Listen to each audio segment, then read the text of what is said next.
paz do Senhor, povo de Deus, que a graça do nosso Senhor Jesus esteja sobre cada um de vós. Me chamo Israel Lucas e servimos a Deus como pastor auxiliar na Igreja Evangélica Assembleia de Deus, na cidade de Caxias, no estado do Maranhão. O nosso pastor presidente é o pastor Caetano Jorge Soares. E hoje daremos continuidade nas ministrações da revista da Escola Bíblica Dominical, lição bíblica de jovens, do quarto trimestre de 2021. O tema da lição é Jesus Cristo voltará, fé e perseverança para o glorioso dia com o Senhor da Igreja. Glória a Deus por isso.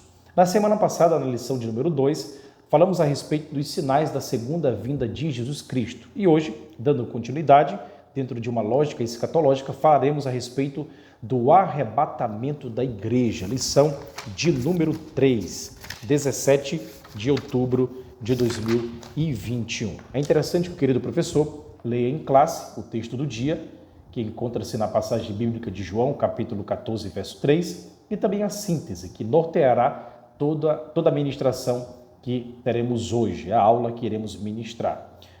A síntese diz assim: o arrebatamento da igreja será tão repentino que não haverá chance para o arrependimento ou preparo de última hora. Olha que maravilha! Então é um aviso, um alerta para os queridos irmãos olharem, vigiarem e também orarem. É uma admoestação para a igreja, ok? Temos aqui também 1 aos Tessalonicenses, capítulo 4, verso 13 ao 18, que é o texto bíblico. É interessante que o querido professor leia em classe, juntamente com os seus alunos, de maneira alternada, já despertando o interesse deles por esse assunto tão importante. Para muitos é difícil acordar um domingo pela manhã, tendo em vista aí as atividades durante a semana, mas o professor tem que ir com a empolgação, com o ânimo, com a alegria, para despertar no seu aluno esse interesse pela revista da Escola Bíblica Dominical e, consequentemente, a Palavra de Deus, ok? Então, esse é o nosso desafio todos os domingos. Como os irmãos já conhecem a nossa didática, nós iremos trazer algo a mais para os queridos professores, não iremos ler todas as palavras que estão aqui, do comentarista pastor Reinaldo Odilo, mas iremos trazer também algumas referências, algumas citações de outros livros, especificamente da Teologia Pentecostal, de Eurico Bergsten, também a Teologia Pentecostal da CPAD, com vários autores, entre eles o Ciro Sanches Iborde, que é o autor da presente lição de escatologia, e também outros livros e autores, como Tim LaHaye, etc., também Pentecoste, vários autores aí que escrevem e estudam há anos a respeito da escatologia bíblica dentro de uma perspectiva pré-tribulacionista e também pré-milenista. Então, são essas as fontes que nós usamos para montar os nossos slides e também montar as nossas aulas, ok? O querido professor que quiser o nosso slide, entre em contato conosco, tem aqui na descrição os nossos contatos, rede social, nos siga no Instagram, para que venhamos aí compartilhar, aprender um com o outro e também trocar experiências. Tudo isso para a honra e glória de Deus. Pois bem, vamos para o assunto. Temos aqui, acompanhe no nosso slide, o arrebatamento da igreja. É interessante o querido professor deixar claro em sala de aula que, na verdade, o arrebatamento da igreja está dentro de um grupo de eventos que tem a ver com a segunda vinda de Cristo, ok? Essa segunda vinda de Cristo abrangerá um período de 7 anos. E para que se inicie esse período de 7 anos, ocorrerá uma coisa muito importante, de acordo com as Sagradas Escrituras, que é o arrebatamento da igreja, né? Nós não iremos passar pela grande tribulação, somos pré-tribulacionistas, então a igreja será arrebatada antes da grande tribulação. Então, a segunda vinda de Cristo, ela se inaugurará com o primeiro evento chamado o arrebatamento da igreja. Então, é interessante que o professor deixe claro isso em sala de aula.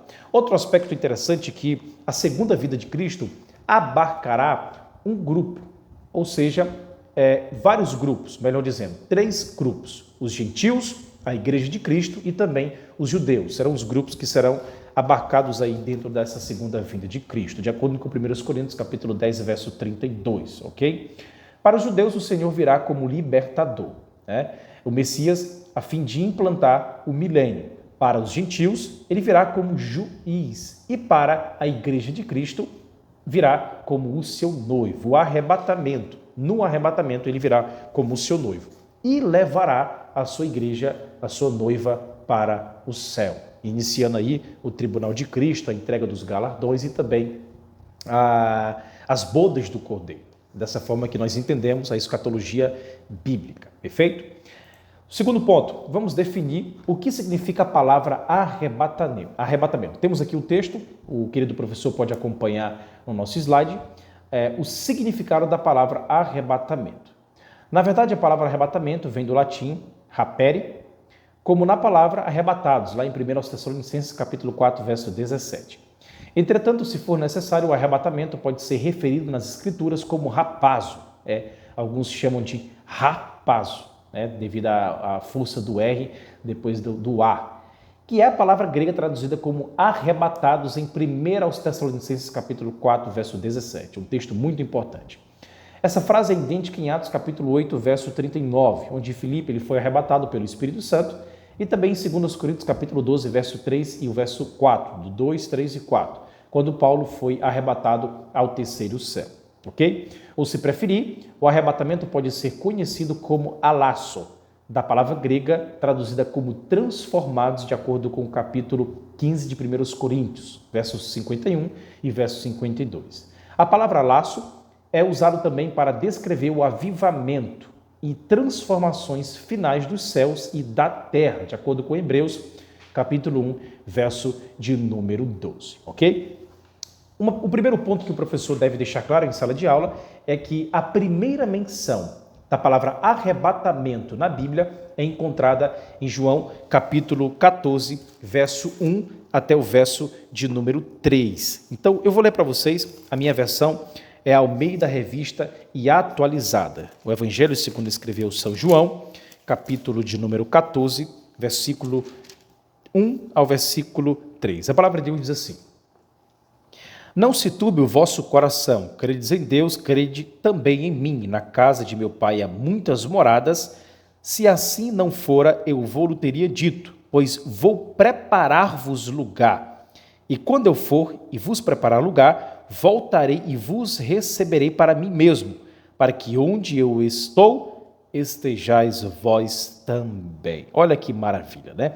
Então, a palavra em grego, ela aparece aqui nesse texto em apreço a respeito da preparação do lugar, para que não venhamos a conturbar, ficarmos entristecidos com o nosso coração emperdecido pelas dúvidas do presente século, mas que venhamos a nos alegrar, porque aquele que veio foi para nos aguardar nos céus de glória com toda a sua igreja reunida. Olha que maravilha. Então, é interessante que o querido professor deixe claro isso para os seus alunos a respeito desse texto de João, capítulo 14, verso 1 e até o verso 3, ok? Um segundo ponto é o que significa a expressão a segunda vinda de Jesus. Significa que o mesmo Jesus que se manifestou primeiro em cumprimento das profecias, ele que nasceu de uma virgem, viveu em perfeição, morreu pelos pecados do mundo, ressuscitou e ascendeu aos céus de glória, sim, esse mesmo, ele virá e há de voltar uma segunda vez, ainda em cumprimento às profecias, para ressuscitar e levar todos quantos morreram salvos, aqueles santos do Antigo Testamento, ok?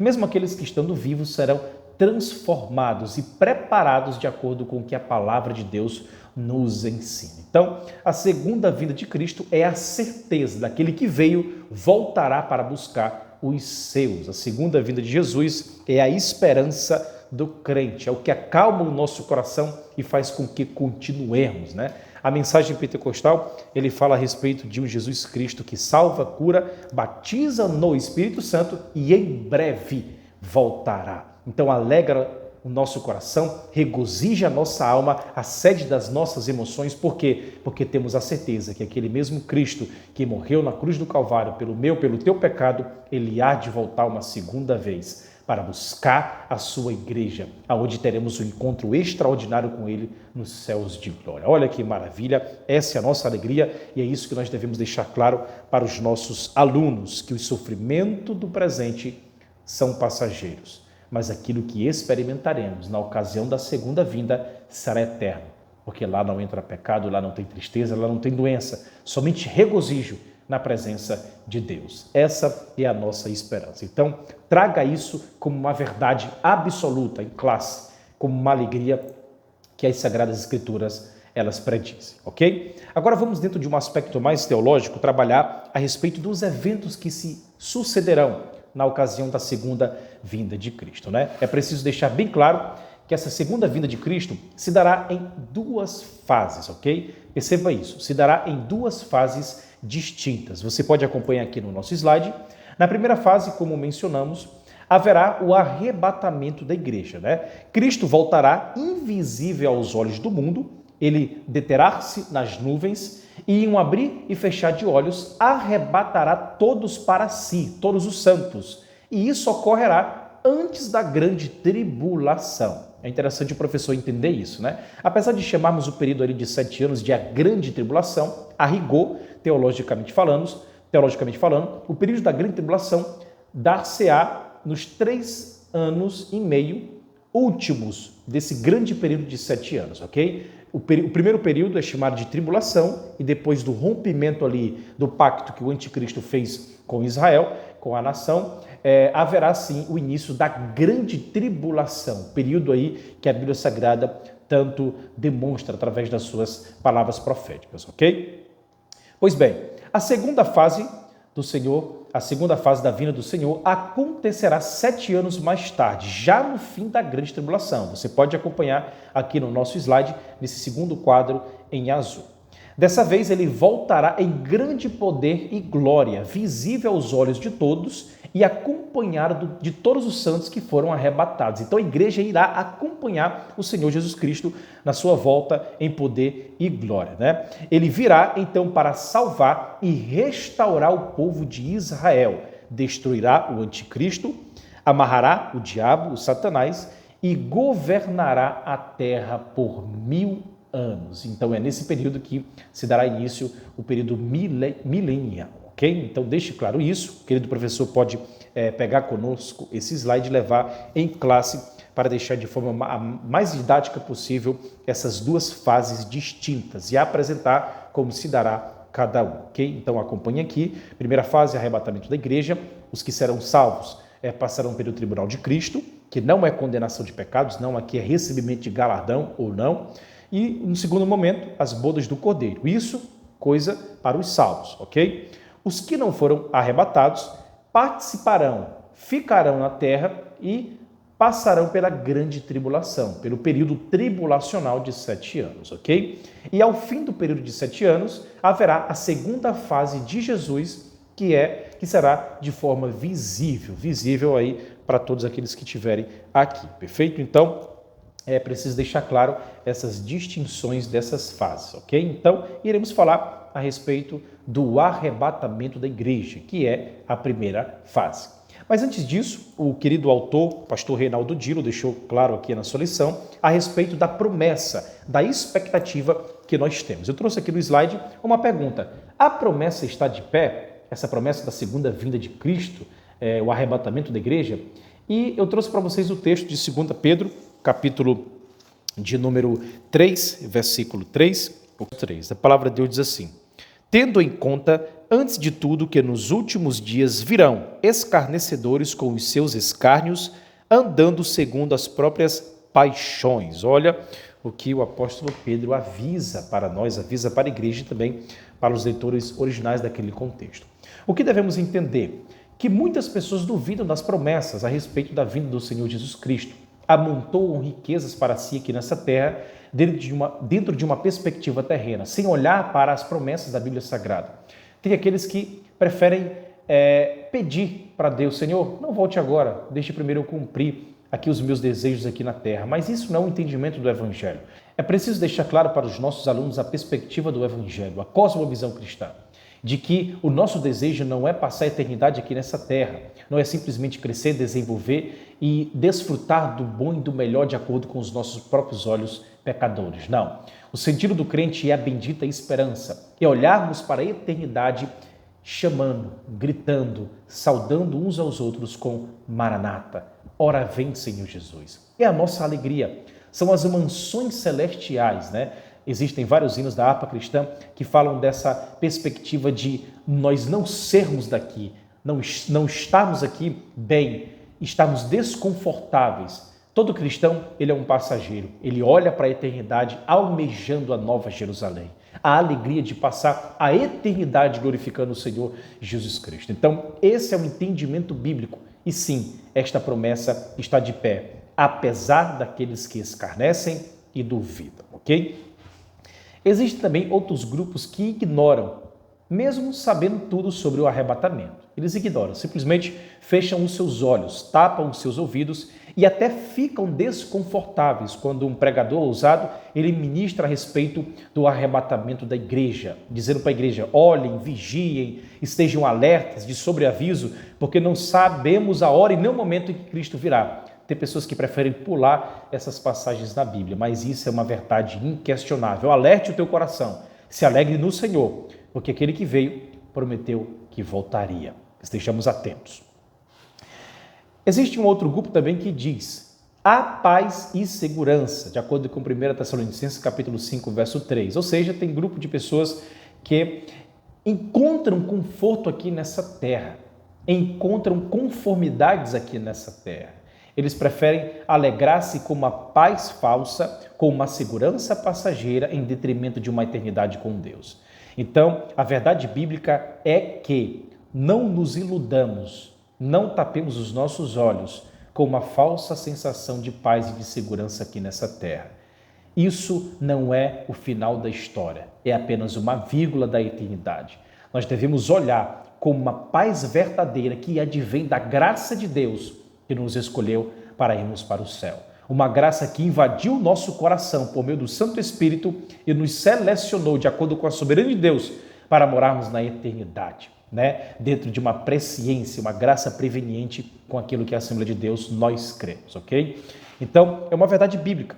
A palavra de Deus ela é clara e inconfundível, a respeito da escatologia bíblica no que concerne ao arrebatamento da igreja. Então, de acordo com Marcos 13, 33, devemos olhar, vigiar e orar, porque Jesus Cristo, sim, ele está às portas para buscar a sua igreja, ter o encontro com a sua noiva. Outro ponto que é interessante o professor deixar claro em sala de aula é a respeito de como se dará, essa volta do Senhor Jesus Cristo. Primeiro ponto, devemos entender, Jesus Cristo ele voltará pessoalmente. Segundo, Jesus voltará baseado na sua palavra. Terceiro, o Antigo Testamento fala da vinda de Jesus por meio das profecias. Quarto, Jesus testificou sobre o seu retorno. O próprio Senhor Jesus Cristo fala a respeito do seu iminente retorno. E quinto, os apóstolos também testificaram, ou seja, falaram a respeito do retorno do Senhor Jesus Cristo. Então, o primeiro ponto que nós devemos deixar claro para os nossos alunos. Hebreus capítulo 9, verso 28 diz o seguinte: oferecendo-se uma vez para tirar os pecados de muitos, aparecerá segunda vez sem pecado aos que o esperam para a salvação. Hebreus capítulo 9, verso 28. Então, tão real e tão pessoal como foi a primeira vinda, a primeira aparição de Jesus Cristo, também será a sua segunda vinda, a sua segunda manifestação. Então, o professor deixa claro que não se trata de uma linguagem figurada, querendo significar de uma maneira que a segunda vinda de Cristo é apenas um conto, é apenas um mito, uma lenda. Pelo contrário, é uma verdade absoluta, inegociável da palavra de Deus. Então, deixe claro isso para os vossos alunos, ok? O segundo ponto, explicando aqui cada ponto, essa doutrina tem raízes profundas na palavra profética, A palavra de Deus, sim, ela fala a respeito da segunda vinda de Cristo. Nós discutimos na primeira aula a respeito da quantidade de profecias que tratam nas Sagradas Escrituras a respeito da segunda vinda de Cristo. Então, a palavra de Deus não falha. A palavra de Deus prediz, fala a respeito da segunda vinda de Cristo. Então, descansemos no trono da graça, porque ele virá. Jesus Cristo, ele virá. Mateus capítulo 24, verso 35 fala: o céu e a terra passarão, mas as minhas palavras não hão de passar. Então, se as Sagradas Escrituras predizem, aguardemos, porque acontecerá. Louvado seja Deus por isso. Então, o terceiro tópico, o Antigo Testamento também fala da vinda de Jesus. Existem várias profecias, eu vou colocar aqui vários textos, por exemplo, Daniel 2, 44 a 46, Zacarias 14, 1, 7, Isaías 11, do 4 ao 6, Daniel 7, 13 e 14. O professor, enquanto eu falo bem rápido, pode dar uma pausa no vídeo e ir anotando aí devagarzinho essas passagens, ok? Lemos lá em Isaías 26, por exemplo, 19 e 20, acerca da ressurreição que se dará quando Cristo vier nas nuvens para buscar a sua noiva, ok? Então, tudo isso no Antigo Testamento. Anote, traga em sala de aula, para que os alunos tenham em mente que isso não é apenas uma palavra profética no Novo Testamento, mas o Antigo Testamento já falava a respeito da segunda vinda de Cristo, Glória a Deus por isso.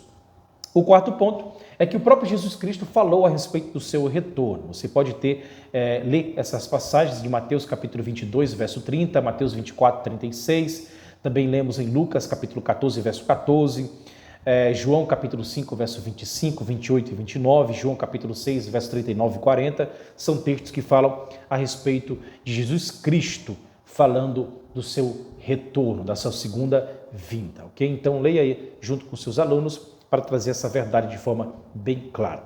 O quinto ponto, os apóstolos também testificaram a respeito da segunda vinda de Cristo. 1 Coríntios capítulo 1, verso 8, o apóstolo Paulo fala uma verdade inegociável à igreja de Corinto. Então, eu vou ler para a igreja, para os irmãos, o texto em apreço. A palavra de Deus diz o seguinte: o qual também vos confirmará até ao fim, para serdes irrepreensíveis no dia de nosso Senhor Jesus Cristo. Então, essa referência no dia de nosso Senhor Jesus Cristo traz sim a respeito da segunda vinda de Cristo, ok? Um outro texto que os irmãos podem ler em classe é o texto de Colossenses capítulo 3, versículo de número 4. Eu vou ler para os queridos irmãos. Colossenses 3, verso 4. A palavra de Deus diz assim: quando Cristo, que é a nossa vida, se manifestar, então vós também sereis manifestados com ele em glória. Louvado seja Deus. Então, Filipenses capítulo 3, verso 20 e 21, 1 Tessalonicenses capítulo 1, verso 10, são textos em que os apóstolos falam a respeito da segunda vinda de Cristo. Também uma promessa do Novo Testamento. Louvado seja Deus por isso. Dando continuidade ao assunto, um outro tópico que queremos expor é como Jesus virá. O primeiro subtópico é: o dia e a hora ninguém conhece, ninguém sabe. A palavra de Deus fala a respeito de Jesus vindo como um ladrão, não no sentido de maldade ou depreciativo do termo, mas apenas usando aí a situação dentro do contexto daquela época e também dentro da nossa realidade, que ninguém pode prever o momento de um assalto, ninguém sabe o momento, mas é interessante que estejamos preparados, né? Estarmos seguros com aquilo que pode ocorrer, como diz, não dar bobeira, não ficar à toa e esperando que algo aconteça de ruim com você, ok? Então, esteja sobre aviso, esteja alerta no que concerne a forma como Cristo virá. O texto é de Mateus 24, verso de número 43 ao 44. A palavra de Deus diz assim: mas considerai isto, se o pai de família soubesse a hora que viria o ladrão, vigiaria e não deixaria que fosse arrombada a sua casa. Por isso, ficai também vós apercebidos, porque a hora em que não cuidais, o Filho do Homem virá. Então, quando nós menos esperarmos, Cristo, ele voltará para buscar a sua igreja. Ou seja, nós seremos arrebatados e teremos um encontro com ele nas nuvens de glória. Então, ficai apercebidos, de acordo com a versão da Almeida Revista e Atualizada. É um primeiro ponto. Ninguém sabe, ninguém conhece a hora e o momento em que Cristo virá. O segundo ponto, a cronologia da vinda de Jesus. Primeiro, Jesus voltará quando o tempo da igreja na terra se extinguir. Deixe isso claro. Segundo, Jesus voltará quando chegar a plenitude dos gentios, de acordo com Romanos capítulo 11, verso 25. Bem, terceiro, Jesus voltará quando houver terminado a 69ª semana, de acordo com a profecia de Daniel, capítulo 9, verso 24. Ou seja, estamos na 69ª semana, na 69.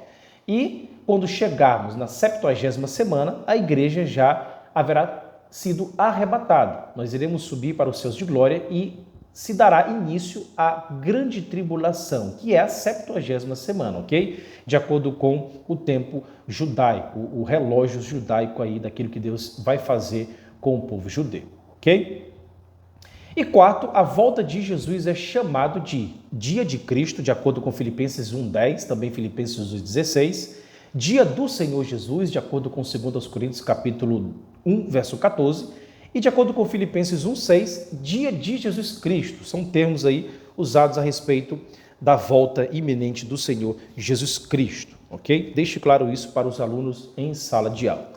Pois bem, dando continuidade, Jesus vem. O que acontecerá do céu? Muitos têm curiosidade. Eu trouxe aqui as referências do pastor Eurico Bergstein na sua teologia sistemática, e ele fala a respeito do que acontecerá do céu. É interessante, é uma perspectiva nova. Poucas teologias sistemáticas tratam a respeito do que acontecerá do céu nesse momento preparatório da vinda do Senhor Jesus Cristo, né? Quando ele vier arrebatar a sua igreja. E eu trouxe para vocês. Primeiro, Jesus se prepara para descer. Sim, haverá preparação do Senhor Jesus Cristo. Desde há muito tempo ele espera este momento. Em sua oração sacerdotal, Jesus ele pediu ao Pai que aqueles que lhe foram dados pudessem estar com ele, né? De acordo com João capítulo 17, verso 24. E foi essa alegria que sustentou Jesus Cristo voluntariamente quando ele se ofereceu para morrer na cruz do Calvário, de acordo com Hebreus capítulo 12, verso 2. Eu vou ler para os irmãos para nós entendermos essa perspectiva, ok? Hebreus capítulo de número 12, versículo de número 2. A palavra de Deus diz assim: olhando firmemente para o autor e consumador da fé, Jesus, o qual em troca da alegria que lhe estava proposta, suportou a cruz, não fazendo caso da ignomínia, e está assentado à destra do trono de Deus. Olha a alegria que lhe estava proposta. É disso a perspectiva escatológica do autor e do consumador da nossa fé. Olha que maravilha, né? Então, por isso, ele suportou a cruz, dentro dessa perspectiva teológica a respeito da alegria da sua iminente volta, quando ele irá se encontrar com a noiva, com aquele na qual ele morreu na cruz do Calvário, ok? Então, é uma perspectiva que o professor deve deixar claro em sala de aula. Pois bem, dando continuidade, os anjos preparam-se para acompanhar a Jesus, de acordo com 1 Tessalonicenses capítulo 4, verso 16. Os anjos têm, sim, de acordo com a Bíblia Sagrada, interesse a respeito da salvação. Quando nós estudamos angelologia, nós percebemos esse interesse, né, dos anjos a respeito de uma perspectiva soteriológica, né? Aqueles anjos que não caíram, que não foram levados com Satanás a terça parte e permaneceram fiéis a Deus e o adoraram. Sim, estes acompanharão o Senhor dentro dessa perspectiva da sua iminente volta. Ok? Interessante nós deixarmos isso claro.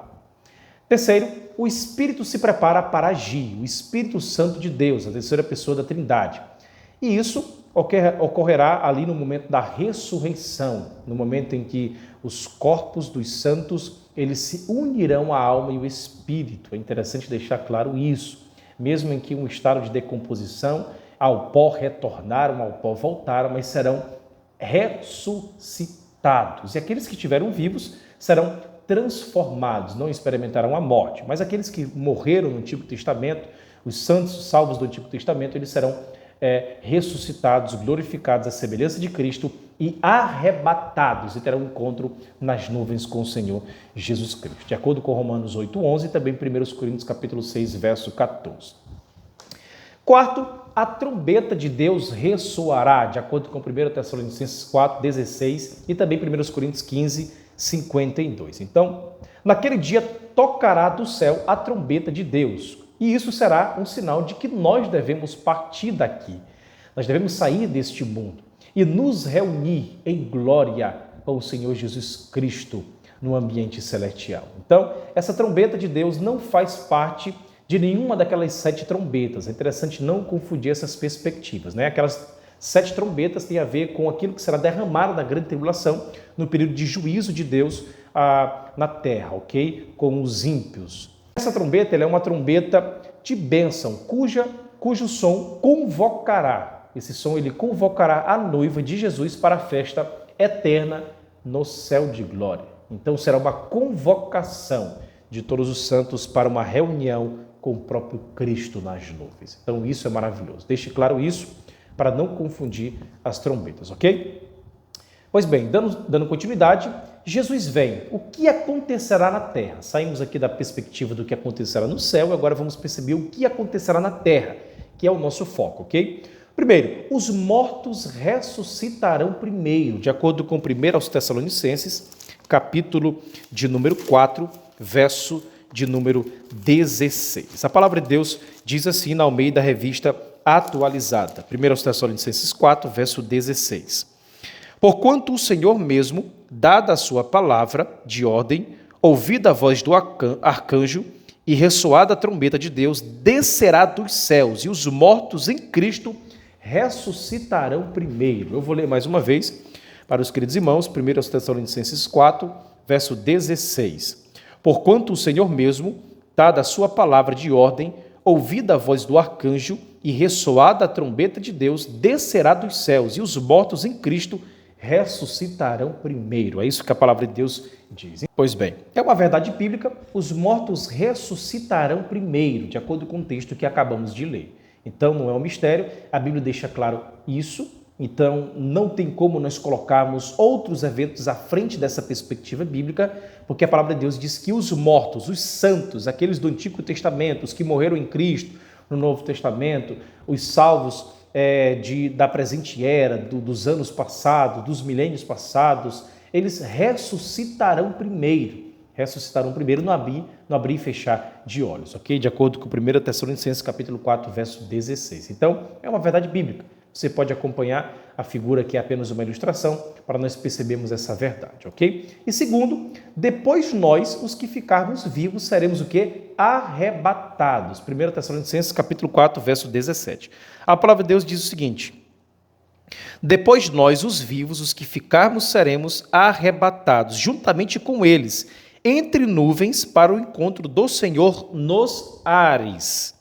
E assim estaremos para sempre com o Senhor. Olha o aspecto de eternidade. Estaremos sempre com o Senhor. Então, aqui haverá a primeira ressurreição, que é para os salvos, e posteriormente também haverá o aspecto do juízo, da ressurreição para aqueles que não foram fiéis à palavra de Deus, ok? Então, também deixe claro a respeito das duas ressurreições, de acordo com a Bíblia Sagrada.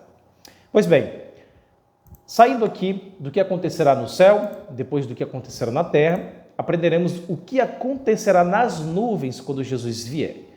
Ao soar a trombeta, Jesus descerá as nuvens e lá encontrará a sua igreja que vem subindo com rapidez da terra. Deixe claro isso. Então, eu trouxe aqui uma ilustração para vocês do encontro figurado que Isaac teve com Rebeca, né? Então, podemos comparar, fazemos essa alusão do encontro nas nuvens, do mesmo encontro que teve Isaac com Rebeca, perfeito? Ela vinha de atravessar o deserto, uma viagem penosa, era noiva, embora nunca tivesse visto a Isaac. E finalmente enxergou um homem, é interessante deixar claro, ilustrar isso na sala de aula, andando pelos campos. Perguntou a Eliezer: quem é aquele varão? A resposta do servo: este é meu senhor. Rebeca cobriu-se e eles então se encontraram. Olha que alegria deste casal, esse encontro dentro dessa perspectiva daquilo que é prometido por Deus. Essa é a alegria indizível que iremos experimentar nos céus de glória, quando a igreja se encontrará com Cristo nas nuvens, quando nós adentrarmos naquela perspectiva dos ares, com aquilo que a palavra de Deus nos diz, para receber o nosso galardão. Então isso será um encontro maravilhoso, será algo que todos nós devemos esperar. Deve ser a esperança que motiva o nosso coração a continuarmos. Aquele em breve voltará da perspectiva dos quatro pontos pentecostais. Jesus cura, Jesus salva, batiza com o Espírito Santo e em breve voltará. Essa é a nossa esperança. Alegremos-nos, igreja.